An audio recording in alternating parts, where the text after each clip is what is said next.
জনসচেতনতার অভাবেই সড়কে শৃঙ্খলা ফিরছে না। ট্রাফিক বিভাগের এই বক্তব্য সমর্থন করেন কি? আপনার মতামত জানান সন্ধ্যা 7:30 পর্যন্ত জরিপে অংশ নিন ইন্ডিপেন্ডেন্ট টেলিভিশনের ফেসবুক পেজে।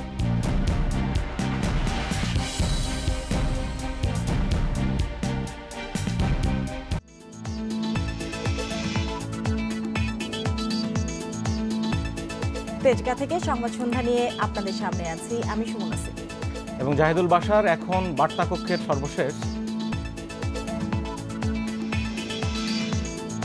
জনগণের ভোটের মর্যাদা রক্ষায় প্রত্যয় প্রধানমন্ত্রীর, দলমত নির্বিশেষে অধিকার রক্ষার অঙ্গীকার।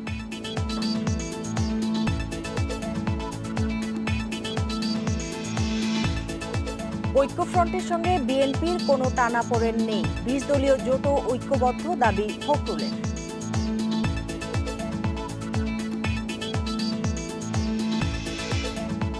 সরকারি মেডিকেল কলেজের ৭৭% শিক্ষকের পদ খালি, চিকিৎসক তৈরির পরিকল্পনা ব্যাহত।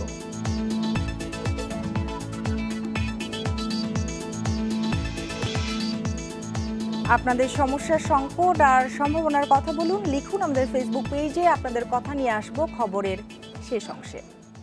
বাসার একাদশ সংসদ নির্বাচনে কিন্তু নিরঙ্কুশ জয় পাওয়ার 19 দিন পর আমরা দেখলাম আজকে বিজয় সমাবেশ করলো আওয়ামী লীগ, এবং সেখানে প্রধানমন্ত্রী নেতাকর্মীদের বেশ কিছু দিক নির্দেশনা দিয়েছেন এবং তিনি বলেছেন যে দলবন্ধ নির্বিশেষে প্রতিটি নাগরিকের অধিকার নিশ্চিতে তিনি আসলে কাজ করবেন।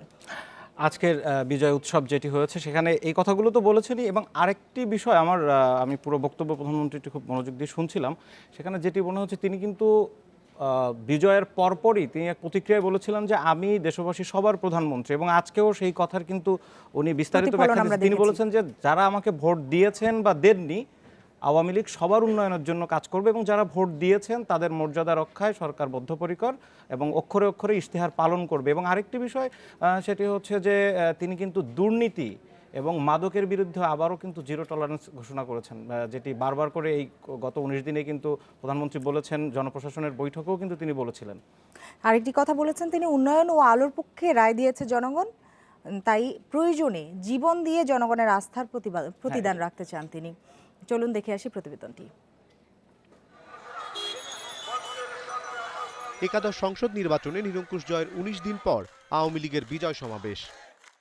সোহরাওয়ার্দী উদ্যান পরিণত উৎসব মুখর জনসমুদ্রে।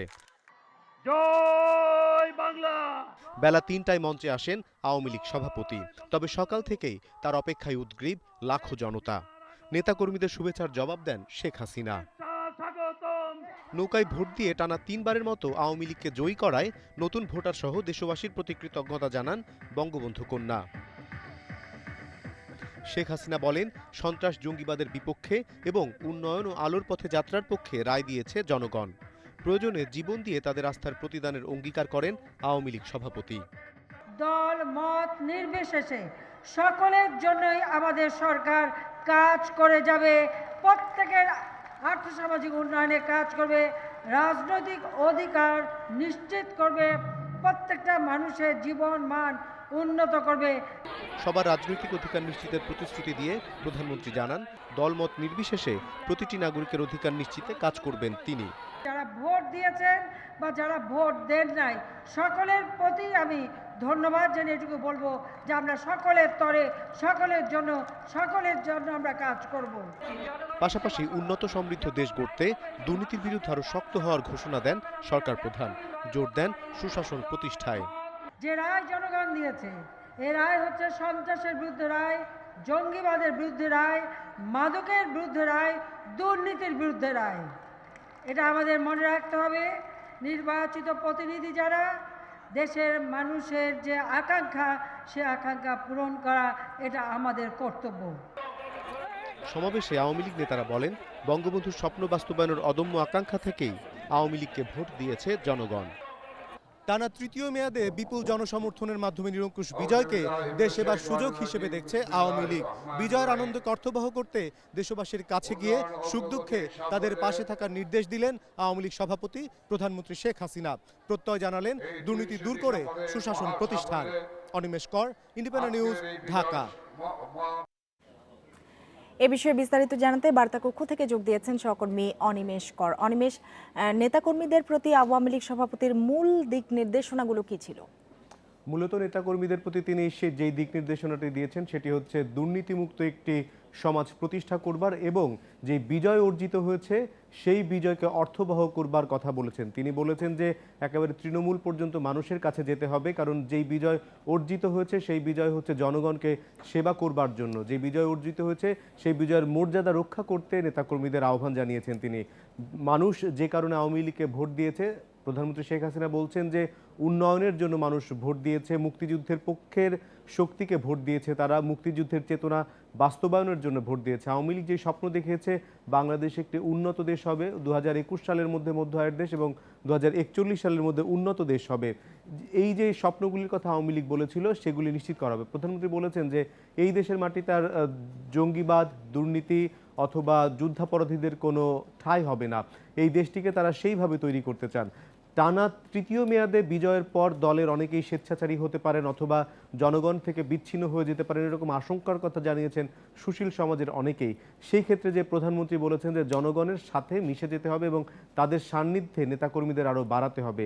এই যে বিজয়, সেই বিজয় যেন কারোর কাছে অহংকার বা অহমিকা তৈরি না করে, সেটিকে জনগণের সেবার যে ম্যান্ডেট দিয়েছে সেই ম্যান্ডেটটাই প্রধানমন্ত্রী তার বক্তব্যে মূলত সেটি বলেছেন। তিনি বলেছেন যে যারা আমাদের ভোট দেননি আমি তাদেরও প্রধানমন্ত্রী, অর্থাৎ যারা ভোট দিয়েছে অথবা যারা ভোট দেয়নি সরকারি দল হিসেবে সব মানুষের জন্য কাজ করার কথা বলেছেন। বলেছেন যে প্রত্যেকটি এলাকার সুষম উন্নয়নের ভোট কথা। দেয়া না দেওয়ার কথা বলছিলেন, যেটি প্রধানমন্ত্রী বলেছেন। একটু জানতে চাই যে এই ভোট দেওয়ার আগে আওয়ামী লীগ যে ইশতেহারগুলো দিয়েছিল এবং প্রধানমন্ত্রী বলেছেন যে ইশতেহারে আকৃষ্ট হয়েই অনেকেই ভোট দিয়েছেন, ইশতেহারে তো অনেকগুলো বিষয় ছিল, আজকের বক্তব্যে কোন বিষয়গুলোকে বেশি গুরুত্ব দিয়েছেন প্রধানমন্ত্রী? আজকের প্রধানমন্ত্রীর বক্তব্য অন্য জনসভায় তিনি যতক্ষণ বক্তব্য দেন আজকে কিন্তু তার থেকে একটু কম বক্তব্য দিয়েছেন, কিন্তু কংক্রিট বক্তব্য দিয়েছেন, একটা স্পষ্ট করে তার প্রতিটি কথাই বলেছেন। বাংলাদেশকে তাদের যেই লক্ষ্য, বাংলাদেশকে উন্নত দেশ করা, বাংলাদেশের যে স্বাধীনতার সুবর্ণ জয়ন্তীতে বাংলাদেশকে উন্নত দেশ করা, তার আগে বঙ্গবন্ধুর জন্মশতবার্ষিকী পালনের সময়ও বাংলাদেশকে মধ্য আয়ের দেশে পরিণত করার যে কথাগুলি বলছেন, সেইগুলি করতে যে তারা যা যা করতে হবে সেই কথাগুলির কথাই কিন্তু প্রধানমন্ত্রী বলছেন। এবং তিনি বারবার কিন্তু এই যে দেশের মানুষের মধ্যে যে বৈষম্য, এই বৈষম্য দূরীকরণের কথা বলেছেন।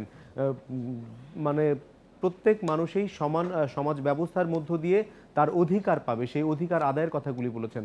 অর্থনৈতিক সক্ষমতার কথা বলেছেন, যে মানুষের প্রধানমন্ত্রী শেখ হাসিনা যে কথাগুলি বলছেন যে মূল্যস্ফীতি একেবারেই কমানো এবং প্রবৃদ্ধি বাড়ানো, সেটি হচ্ছে তাদের লক্ষ্য।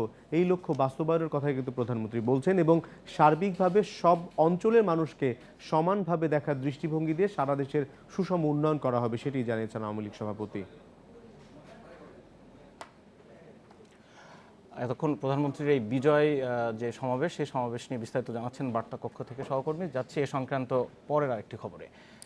ব্যতিক্রমী নানা আয়োজনে বিজয় সমাবেশে যোগ দিয়েছেন আওয়ামী লীগের নেতাকর্মীরা। ঢাকঢোলের পাশাপাশি সোহরাওয়ার্দী উদ্যানের এই জনস্রোতে বাড়তি আকর্ষণ ছিল হাতি ও ঘোড়ার গাড়ির প্রদর্শন। কর্মী সমর্থকদের কণ্ঠে ছিল আগামী 5 বছরে দেশকে কাঙ্ক্ষিত উন্নয়নের লক্ষ্যে পৌঁছে দেওয়ার প্রত্যয়। রাজনৈতিক অনুষ্ঠানকে কেন্দ্র করে রাজপথে এমন আয়োজন দীর্ঘদিন পর। এবারের ভোটে নিজ দলের নিরঙ্কুশ জয়কে ঢাকঢোলে স্মরণীয় করে রাখতে উদ্গ্রীব নেতা সমর্থকেরা। লাল সবুজ পোশাক আর দলের প্রতীক নিয়ে লাখো মানুষের সমাগম। রাজধানী ঢাকা যেন মিছিলের নগরী, আর এই জনস্রোতের লক্ষ্য ঐতিহাসিক সোহরাওয়ার্দী উদ্যান। টানা তৃতীয়বারের মতো ক্ষমতায় আওয়ামী লীগ, তাই নেতাকর্মীদের কণ্ঠেও ছিল উন্নয়নের ধারাবাহিকতায় আগামী 5 বছরে সমৃদ্ধ বাংলাদেশ গড়ার প্রত্যয়। দুর্নীতিমুক্ত, সন্ত্রাসমুক্ত এবং মাদকমুক্ত একটি সুন্দর সমাজ বিনির্মাণে আমরা আওয়ামী লীগের নেতাকর্মীরা সকলে ঐক্যবদ্ধভাবে কাজ করব। এই বাংলাদেশকে একটি মডেল দেশ হিসেবে বিশ্বের দরবারে দেখতে চাই। আমরা বাংলাদেশের মানুষ এখন যে সুখী সমৃদ্ধি যে স্বপ্ন জননেত্রী শেখ হাসিনা দেখিয়েছেন, এটাই বাংলাদেশের আগামী দিনে বাস্তবায়িত হবে। উন্নয়নের ধারাবাহিকতা আমাদের যে নারীদের ক্ষমতায়ন করেছে নেত্রী, সেই ক্ষমতায়নকে আরো এগিয়ে নেবে, সেটাই নেত্রীর কাছে আমাদের প্রত্যাশা। দুপুর 2:30টায় সমাবেশ শুরু হলেও সকাল থেকেই সেখানে আসতে থাকেন কর্মীরা। যোগ দিয়েছেন নানা পেশাজীবীরাও। উদ্যানের 4টি প্রবেশ পথে ছিল উপচে পড়া ভিড়। এদেশের বেকারত্ব থাকবে না, মানুষের কর্মসংস্থানের ব্যবস্থা হবে এবং দেশের মানুষ সুখে শান্তিতে বসবাস করতে পারবে, সেটি আমরা সেই বাংলাদেশ আমরা চাই। বিপুল বিজয়ে আমরা বিজয় মিছিল করিনি ঠিকই, কিন্তু আজকে আমি মনে করি আজকের এই সমাবেশটি বিজয়ের সমাবেশ। আওয়ামী লীগকে যে নিরঙ্কুশ বিজয় উপহার দিয়েছে সেটির আজকে উৎসব, সারা বাংলাদেশের মানুষের প্রাণের উৎসব হচ্ছে আজকে। শুধু নগরবাসী নয়, ঢাকার আশেপাশের 5 জেলা থেকেও এই বিজয় উৎসবে যোগ দেন কর্মী সমর্থকেরা। আর লক্ষাধিক মানুষের এই সমাবেশ ঘিরে ছিল কয়েক স্তরের নিরাপত্তাও। Ijazur Rahman, independent News, Dhaka. রাজধানীতে চলছে ট্রাফিক পক্ষ কার্যক্রমের পঞ্চম দিন। চতুর্থবারের মতো এ কার্যক্রমের মাধ্যমে সড়কে শৃঙ্খলা ফেরানোর চেষ্টা করছে বিএনপি। গত বছরের জুলাইয়ে বিমানবন্দর সড়কে বাস চাপায় 2 শিক্ষার্থী নিহত হওয়ার ঘটনায় সারা দেশে নিরাপদ সড়কের দাবিতে আন্দোলন ছড়িয়ে পড়ে। এরপরই সড়কে শৃঙ্খলা ফেরাতে 3 দফায় বিশেষ কার্যক্রম পরিচালনা করে বিএনপি। তবে এরপরও সড়কে শৃঙ্খলা ফেরেনি। এর পরিপ্রেক্ষিতে চতুর্থ দফায় 15 থেকে 31 জানুয়ারি পর্যন্ত ট্রাফিক পক্ষ পালনের উদ্যোগ নেয় বিএনপি। বেপরোয়া যানবাহন চালনা বন্ধ, মোটরসাইকেলে বাধ্যতামূলকভাবে হেলমেট ব্যবহার, রাস্তা পারাপারে পথচারীদের সচেতন করার লক্ষ্য নিয়ে মাঠে নেমেছে পুলিশ।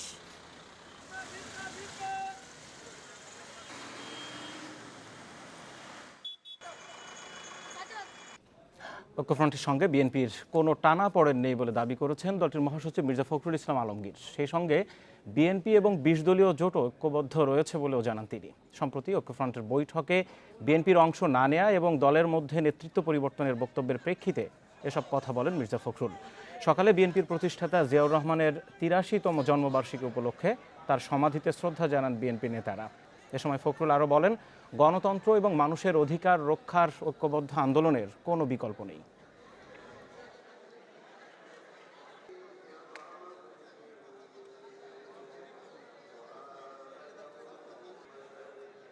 আমাদের মধ্যে কোনো টানাপোড়েন নেই। ঐক্যফ্রন্ট আছে, 20 দলীয় জোট আছে এবং সরকার যাকে আমরা স্বীকার করছি না, সেই সরকারও এখানে অবশ্যই জনগণের কাছে পরাজিত হয় বলে আমরা বিশ্বাস করি। বিএনপির মধ্যে কোনো টানাপোড়েন আছে কিনা? কোনো টানাপোড়েন নেই। BNP united as it is. Mirza ফখরুলের এই বক্তব্যের সময় সেখানে উপস্থিত ছিলেন আমাদের সহকর্মী মাহমুদ শরীফ। তার কাছ থেকে এই বিষয় নিয়ে আরেকটু বিস্তারিত আমরা জানবো। বার্তাকক্ষ থেকে যুক্ত হয়েছেন তিনি।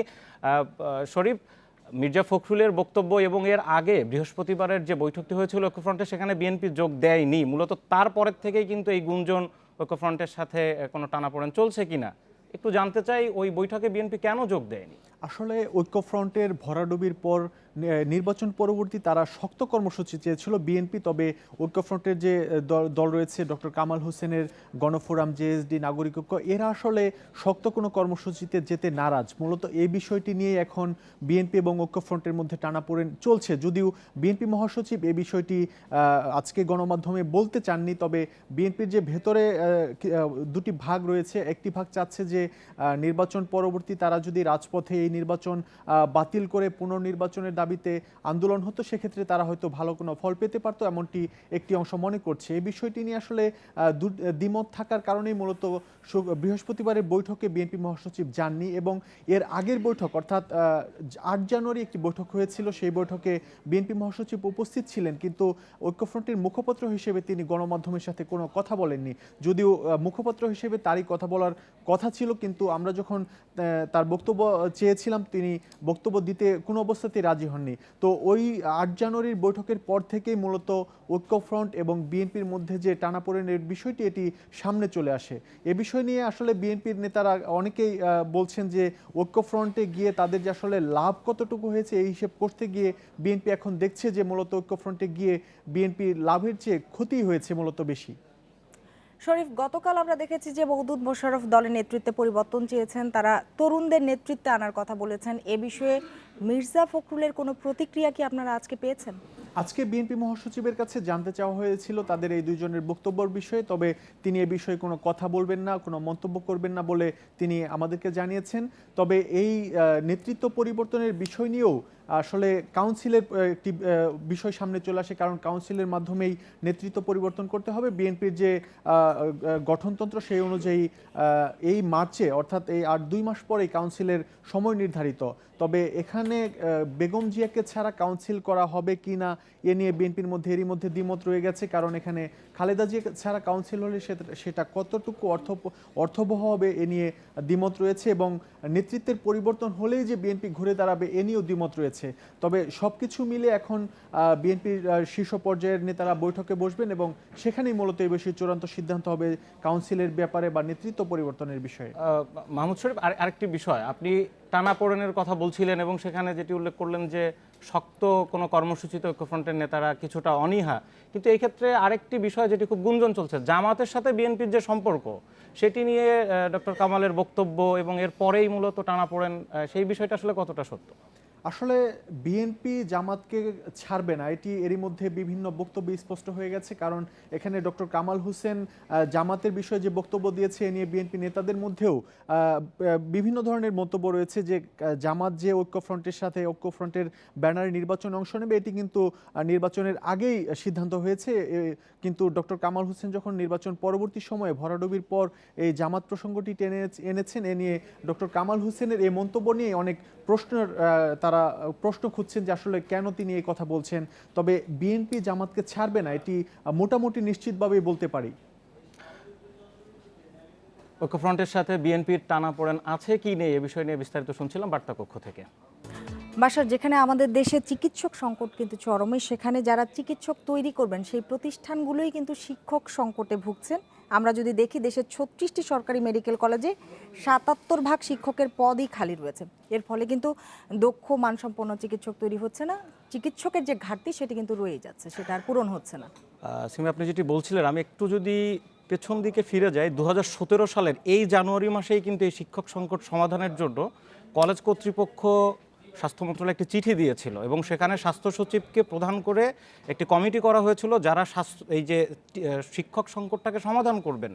ঠিক 2 বছর পরে এসে আজকেও আমরা প্রতিবেদনে দেখছি যে 77%, তার মানে 4000-এরও বেশি কিন্তু শুধু 36টি সরকারি মেডিকেলে শিক্ষক সংকট। এর বাইরে 69টি বেসরকারি মেডিকেল আছে, সেগুলোর অবস্থা নিশ্চয় আর বলার অপেক্ষা রাখে না। তো এই অবস্থায় 10,000-এরও বেশি, প্রায় 10,500-এর মতো শুধু শিক্ষার্থী এই মেডিকেলগুলোতে পড়ার সুযোগ পায়। তাদের অবস্থা আমরা নিশ্চয়ই বুঝতে পারছি এবং মানসম্মত শিক্ষা যদি তারা না পায় সেটি কিন্তু চিকিৎসার ক্ষেত্রে এসে পরবর্তীতে প্রভাব ফেলে। এবং একটি বিষয় একটু বলে রাখি যে দেখা গেছে মৌলিক সাবজেক্টগুলোতে শিক্ষক সংকট সবচেয়ে বেশি, যেমন forensic medicine, community medicine, pharmacology, microbiology, এই সাবজেক্টগুলোতে কিন্তু সবচেয়ে বেশি আমরা যেটি দেখি। তো আমরা এই সংক্রান্ত একটি প্রতিবেদন আমরা দেখে আসি, নিশ্চয়ই আরও তথ্য পাবো সেখান থেকে। স্বপ্নের নাম মেডিকেল শিক্ষা, সে স্বপ্ন পূরণে কাঠখড়ি পুড়িয়ে মেডিকেল কলেজে ভর্তির পর শিক্ষার্থীরা প্রথম ধাক্কা খায় শিক্ষক সংকটে। খুলনা মেডিকেলে 6 ব্যাচের শিক্ষার্থী 861, সেখানে 19 বিষয়ে কোনো অধ্যাপক নেই। 9টি বিষয়ে মাত্র একজন করে শিক্ষক থাকলেও 4টি বিষয়ে তাও নেই। 23 অধ্যাপক পদের বিপরীতে 4 আর 44 সহকারী অধ্যাপকের মধ্যে দায়িত্বে আছেন মাত্র 8 জন। আমরা যদি এখান থেকে আমাদের প্রপার নলেজটা আমরা গ্যাদার করতে না পারি তাহলে আমাদের ফিউচারে আমরা যে কতটুকু করতে পারবো বা আমরা জাতিকে যে কতটুকু সেবা দিতে পারবো এটা আসলে প্রশ্নবিদ্ধ থেকে যায়। পাবনা মেডিকেল কলেজে ফিজিওলজি, অ্যানাটমি ও বায়োকেমিস্ট্রি বিভাগ চলছে মাত্র একজন লেকচারার দিয়ে। নিজেরা অনেক কষ্ট করে পড়তে হয়, দেখা যায় অনেক কিছু আমরা বুঝি না, সেক্ষেত্রে তো টিচারকে আমরা সবসময় অ্যাভেলেবল পাই না। আমাদের যে ভিসেরাগুলো আছে সেই ভিসেরাগুলোতে অনেক প্রবলেম এবং আমাদের যে বডি আছে সেই বডিও অনেক পুরনো, অনেক প্রবলেম এবং সব মিলিয়ে আমাদের পাঠদানের যে প্রক্রিয়া সেটা ব্যাহত হচ্ছে। এছাড়া কোনো অধ্যাপক ছাড়াই চলছে পটুয়াখালী মেডিকেল কলেজ। 5 শিক্ষাবর্ষে 237 শিক্ষার্থীর পাঠদান চলে মাত্র 7 জন প্রভাষক দিয়ে। নতুন 6টি সহ সারা দেশে মেডিকেল কলেজের সংখ্যা এখন 36। এসব কলেজে 5582 জন শিক্ষক দরকার হলেও আছেন মাত্র 1303 জন, অর্থাৎ 77% শিক্ষকেরই পদ খালি। এতে ব্যাহত হচ্ছে পাঠদান এবং দক্ষ চিকিৎসক তৈরি হওয়া নিয়ে দেখা দিয়েছে শঙ্কা। সঠিক পরিকল্পনা ছাড়া এত বেশি মেডিকেল স্থাপনের অনুমতি দেয়ায় সংকট বেড়েছে বলে মনে করে স্বাস্থ্য অধিদপ্তর। ক্লিনিক্যাল সাইডে আসতে ইন্টারেস্টেড, এই জন্যই বেসিক সাবজেক্টে তারা যে কোনো কারণে হোক আগ্রহ অনেকটা কম, এই জন্য কিন্তু বেসিক সাবজেক্টে আমাদের সংকটটা আরও বেশি। তবে স্বাস্থ্যমন্ত্রী বলছেন পদোন্নতি ও প্রশিক্ষণের মাধ্যমে শিক্ষক সংখ্যা বাড়ানোর চেষ্টা করা হবে। প্রমোশন দিচ্ছি, যাদের ডিউ হয়ে গেছে প্রমোশন, সে প্রমোশন দিলে তারা শিক্ষক হতে পারবে। The problem is identified, now we are trying to solve the problem through different means.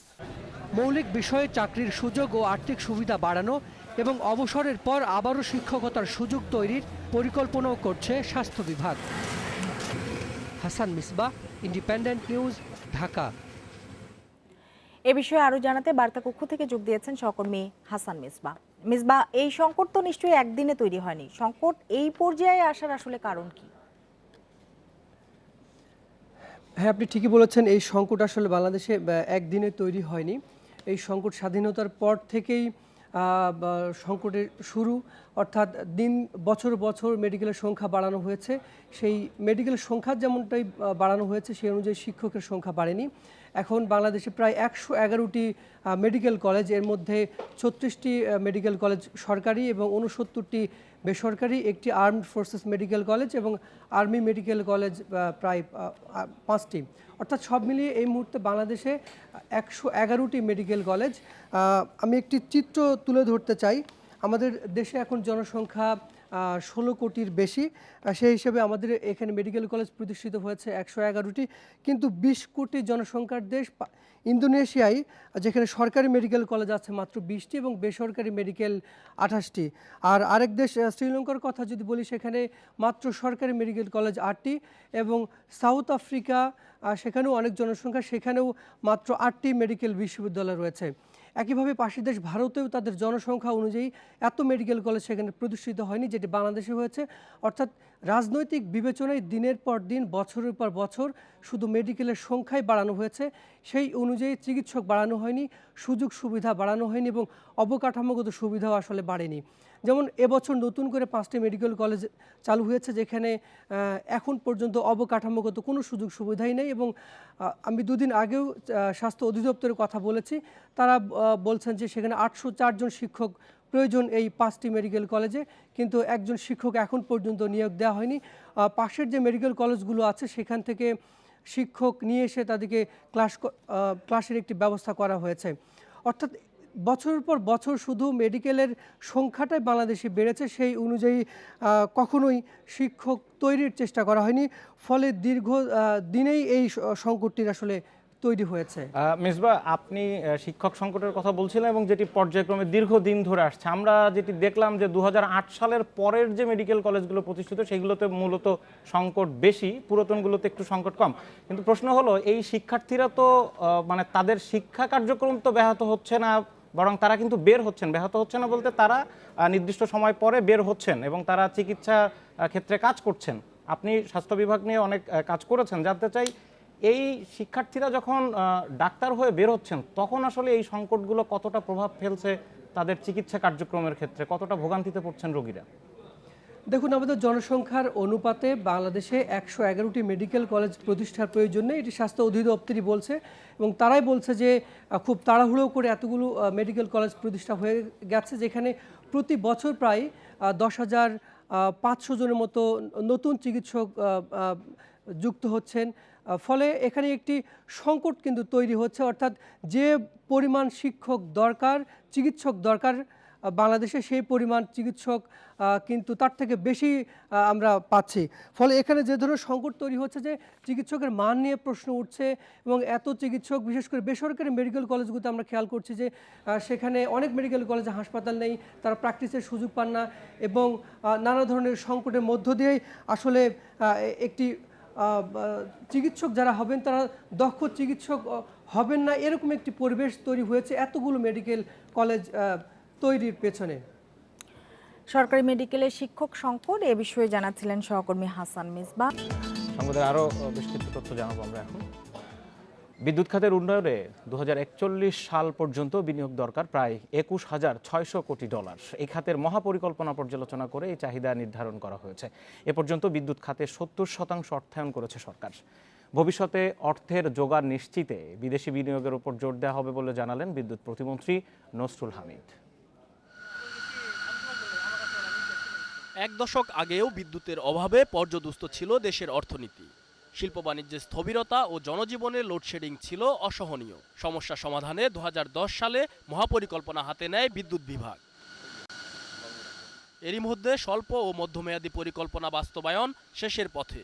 2041 সাল নাগাদ বিদ্যুৎ উৎপাদনের নতুন লক্ষ্যমাত্রা নির্ধারণ করা হয়েছে 60,000 মেগাওয়াট থেকে 82,000 মেগাওয়াট পর্যন্ত। উৎপাদনের যেটা টার্গেট আমাদের মাস্টার প্ল্যান অনুযায়ী বা সরকার যেটা নির্ধারণ করেছে হচ্ছে 2030-এ 40,000 মেগাওয়াট এবং 2041-এ বা 40-এ 60,000 মেগাওয়াট। এখন আমরা যেটা করেছি সেটার সাথে কিন্তু আমরা কতগুলি lower case, upper case, middle case, 3টা কেস করেছি। মহাপরিকল্পনা বাস্তবায়নে উৎপাদনের পাশাপাশি সমান গুরুত্ব দেয়া হবে সঞ্চালন ও বিতরণ ব্যবস্থার উন্নয়নে। প্রায় $216 বিলিয়ন লাগবে 2041 সাল পর্যন্ত যে অবকাঠামো তৈরি করার আমরা কথা বলছি, অর্থাৎ উৎপাদনের জন্য যেটা এস্টিমেট করেছি $150 বিলিয়ন, আর হচ্ছে ট্রান্সমিশনের জন্য আমরা বলছি হলো $31 বিলিয়ন, আর হচ্ছে ডিস্ট্রিবিউশনের জন্য $35 বিলিয়ন। বিদ্যুৎ প্রতিমন্ত্রী বলছেন অর্থের প্রাপ্তিতে সমস্যা নেই, তবে এ খাতে বিনিয়োগের সঠিক ব্যবহার নিশ্চিতে নীতিমালার পরিবর্তন করা হবে বলে জানান তিনি। কালকে বললে 5000 মেগাওয়াট বিদ্যুৎ বানানোর জন্য তৈরি আছে, রিফাইনারিতে ইনভেস্টমেন্ট করতে চায়, তেলের পাইপলাইন ইনভেস্ট সব জায়গায় করতে চায়। তো সেই ইনভেস্টমেন্টটাকে প্রপার করার জন্য আমাদেরকে পলিসিগুলিকে তৈরি করতে হবে। বিদ্যুৎ খাতে বাংলাদেশের সবচেয়ে বেশি অর্থের যোগানদাতা ভারত, চীন, জাপান ও রাশিয়া। এছাড়া জার্মানি, সিঙ্গাপুর ও মালয়েশিয়ার বিনিয়োগও পেতে যাচ্ছে বাংলাদেশ। Shariful Islam, independent News, Dhaka. ইংল্যান্ডের সবুজ উইকেট দেখে ভয়ের কিছু নেই, বিশ্বকাপে ব্যাটিং ফ্রেন্ডলি উইকেট মিলবে বলেছেন ইয়ান বেল। ব্যাটসম্যানদের জন্য পরামর্শ, বুঝে শুনে শট খেললেই বড় রান পাওয়া যাবে। ইংলিশ কন্ডিশনে পেসারদের বড় দায়িত্ব দেখেন বেল। মাশরাফির নেতৃত্বে টাইগাররা বিশ্বকাপে এবারও চমক দেখাবে, বিশ্বাস এই ইংলিশ তারকার। ইংল্যান্ডের পিচে সাদা বলে খুব একটা বেশি সুইং থাকে না। স্টিভ রোডসের অভিজ্ঞতা কন্ডিশনে মানিয়ে নিতে সাহায্য করবে। সবুজ উইকেট দেখে ভয় পাওয়ার কিছু নেই, একবার থিতু হয়ে গেলে বল খুব সহজে ব্যাটে আসবে। পাওয়ার প্লেতে আক্রমণাত্মক খেলতে হবে, মাঝের ওভারগুলোতে দক্ষতার সাথে খেললে বড় রান করা সম্ভব। পেসারদের পাশাপাশি স্পিনাররাও পিচ থেকে সুবিধা পাবেন। প্রতিপক্ষকে ঘায়াল করতে পেস স্পিনের সমন্বয় ঘটাতে হবে। মঈন আলী, আদিল রশিদ কেমন করেন সেটা দেখতে পারেন। বাংলাদেশের সাকিব মিরাজের মতো ভালো মানের স্পিনার আছে, ওরা ওই কন্ডিশনে ভালো করতে পারে। আপনাদের সমস্যার সংকট আর সম্ভাবনার কথা জানিয়ে চিঠি চেয়েছিলাম, অনেকেই চিঠি পাঠিয়েছেন। মোহাম্মদ শহীদুল্লাহ পঞ্চগড় থেকে বলছেন, পঞ্চগড় থেকে বাংলাবান্ধা সড়কের দুপাশে বালু ব্যবসায়ীরা বিক্রির জন্য বালু অবৈধভাবে রাখায় পাথর ও বালুর উপর দিয়ে গাড়ি চলাচলে রাস্তা নষ্ট হচ্ছে। নতুন স্পিড ব্রেকারগুলো নষ্ট হয়ে যাচ্ছে, এতে করে রাস্তা সংকীর্ণ হয়ে দুর্ঘটনাও ঘটছে। কর্তৃপক্ষের দৃষ্টি আকর্ষণ করেছেন তিনি। খন্দকার ঢাকার বাড্ডা থেকে বলছেন, সম্ভাবনাময় তরুণ প্রজন্মের জন্য কর্মসংস্থানের ক্ষেত্র সৃষ্টি করা খুবই জরুরি। কর্মসংস্থানের অভাবে নেশাগ্রস্ত, হতাশাগ্রস্ত হয়ে এলাকায় চাঁদাবাজি, সন্ত্রাসী কার্যক্রম চালাচ্ছে। এমন পরিস্থিতি জনগণের জন্য ভয়াবহ হুমকি, কর্তৃপক্ষের দৃষ্টি আকর্ষণ করছি। মমতাজ মিরপুর 1 ঢাকা থেকে বলছেন, মিরপুর 1-এর ফুটওভার ব্রিজের আশপাশে বিশৃঙ্খল হকারদের কারণে জনসাধারণের চলাচল কষ্টসাধ্য হয়ে পড়ছে। এই সমস্যার সমাধানে কর্তৃপক্ষের দৃষ্টি আকর্ষণ করেছেন তিনি। দর্শকদের ধন্যবাদ জানাতে চাই তাদের মতামতগুলোর জন্য। এছাড়া জনসচেতনতার অভাবেই সড়কে শৃঙ্খলা ফিরছে না। ট্রাফিক বিভাগের এই বক্তব্য সমর্থন করেন কিনা এই বিষয়ে আপনাদের মতামত জানতে চেয়েছিলাম। বলছি জরিপের ফলাফল, এর পক্ষে পড়েছে 61 ভোট আর বিপক্ষে ভোট পড়েছে 39 শেষ করব সংবাদ সন্ধ্যা। যাওয়ার আগে শিরোনামগুলো আরেকবার জানিয়ে দিচ্ছি। জনগণের ভোটের মর্যাদা রাখার প্রত্যয় প্রধানমন্ত্রীর, দলমত নির্বিশেষে অধিকার রক্ষার অঙ্গীকার।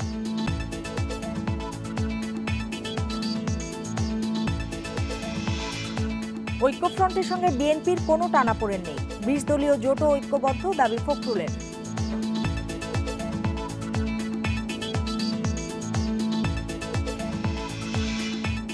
সরকারি মেডিকেল কলেজের 77% শিক্ষকের পদ খালি, চিকিৎসক তৈরির পরিকল্পনা ব্যাহত।